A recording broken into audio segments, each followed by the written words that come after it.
All right, what we got here today is a piece of purple heart that is 4.5 by 4.5 inches and about 2 inches thick. What we're going to do here, we're going to make a small square change bowl out of it, bringing it up to there. So we'll give this a shot. We're trying to make some sweeping wings on it. So let's get this started.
Had a little failure here. Was trying to do a little winged bowl over here, just experimenting, and didn't quite work out. I got these wings too thin.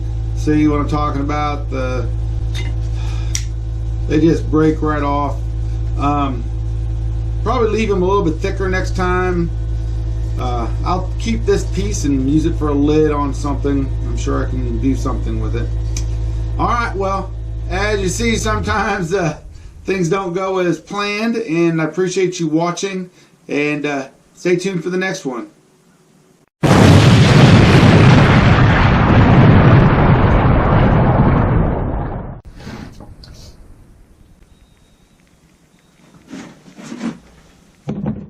What the hell was that?